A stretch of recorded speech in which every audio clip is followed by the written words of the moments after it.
Hello, I'm the Angry Spork, taking issue with the Thundercats miniseries from Wildstorm. As Lynx-O and his team work to call the rest of their people to their new home, which might be their old home, I'm not really sure, they're attacked by the mutants of Plundar, which reveals that Mumm-Ra has returned to menace them. He does boast the title of the Ever-Living, so they should have figured he'd be tenacious.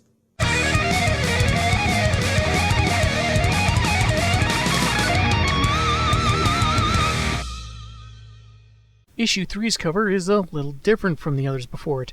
A background split between black and red with Lynx-O's eyes, and 3 other warriors in the various close-ups or poses. It's a fine impression that looks interesting and doesn't spoil anything for the reader. In a similarly ambiguous vein, the alternate cover from Joe Madureira features the mutants, Mumm-Ra, and his little dog, too.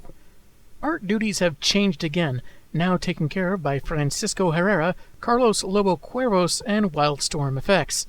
We begin with a space cop named Mandora, riding her space cycle across some space debris, in space. She's reporting that a distress call she and her squad received was a trap, and she's the only interplanetary control force officer that survived the ambush. Under fire by her assailants, who have hijacked a patrol craft, she cites her location as near the third moon of planet 48462, unsure how much longer she'll last. Wanting the ICF's most decorated officer alive, her assailants launch a net, and she's instantly restrained in the next panel. Some might not think it's a big deal, but it really hurts the progression of sequential narratives if you leave some of these details out, like the net actually catching her and forcing her to stop. Have a couple more panels where she's actively being captured. I think it would complete the sequence with a bit more cohesion. But that's just how I'd do it, and maybe there's some layout details I'm overlooking. Anyway, her pursuers are the Lunatics, which probably means something to hardcore fans. I'm just not sure where the space cop is supposed to be in relation to them, since the one talking to her is looking down while the others are looking in a completely different direction. The biggest humiliation for this cop is being captured by a group that clearly has a very low attention span. Lynx-O, Bengali, and Panthro are testing out the new Thunder tank in a dry, arid region. I thought the Guardian made all of Thundera lush and beautiful when you presented the key inside the Book of Omens. Someone clearly didn't read that fine print before signing on to that mystical quest. They don't really get into a detailed explanation, just saying, well, some places are just going to be desert-like, so deal with it, I suppose. But at least this area has plenty of the energy source they need for their base and the signal beacon to call their people. Lynx-O hopes they'll find enough to keep them powered for a few years, while having a really odd expression when it looks dour and pessimistic, almost giving his statement a sardonic tone. It's such a peculiar look. And Panthro's isn't much better on the next page, saying there could be enough Thundrillium for a couple thousand years as he activates the tank's battle mode to start drilling. Elsewhere, Mandora, having been knocked out, wakes up restrained before her attackers, led by the diminutive Luna.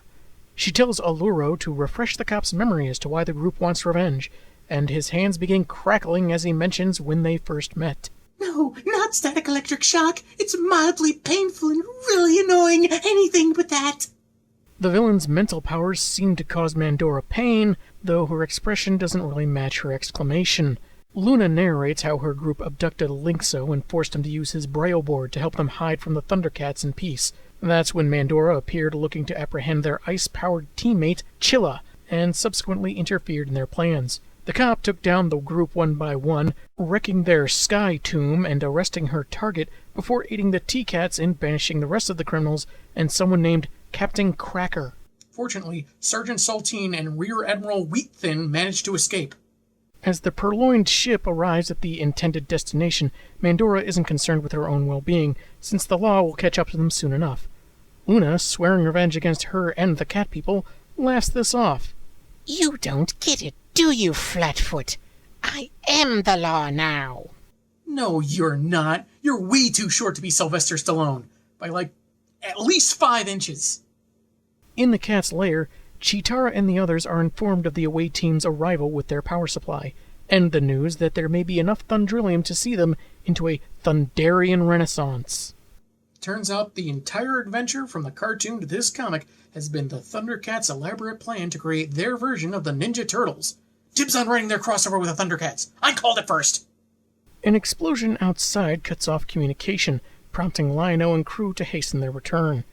The base's monitors show they're being attacked by the ICF, which is strange until Lynx-O instructs Cheetara to concentrate her sixth sense on the ship, and she detects the Lunatics and their hostage. The Thunder Tank arrives on the scene, with Lynx-O already having a plan to launch the vehicle over the ship so he and Bengali can take out their cannons.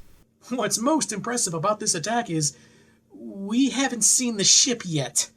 They talk about it being there, and we see the cat's lair taking some weapons fire, but they haven't actually shown the ship itself. Again, some might think it's a minor detail, but not formally establishing the vessel leaves this sequence of events very confusing. And it's not exactly made much clearer on this 2-page spread, when this tank-jumping plan is enacted and works. But in the second half, the wider view of the ship is heavily obscured by these Dorito-shaped panels. Dang, now this book is sequentially sloppy and making me hungry. The ship is down and its hijackers exit, wasting no time in attacking their feline foes. Even the Thunder Kittens get in on the action somewhat, helping Bengali against Red-Eye and warning him of Chilla, leading to a power beam struggle. Made all the more awkward of this panel of the rotund Tugmug, which I figure could have somehow been incorporated on the next page where she's hit with the tank.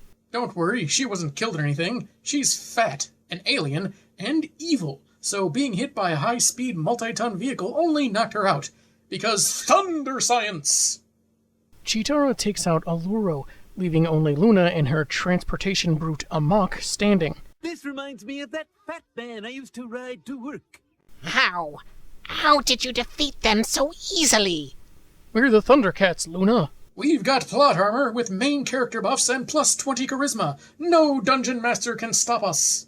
Lynx-O says that his people doesn't have time for the likes of the Lunatics and isn't going to give them any second chances, and lets her decide doing this the easy way or the hard way.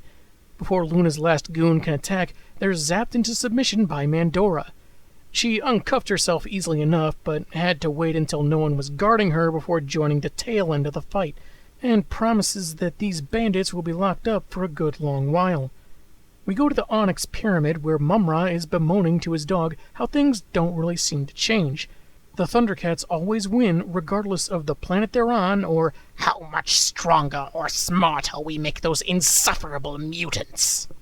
What exactly did you do to make them smarter? You didn't cast any intelligence spells, you didn't give them some homework to do.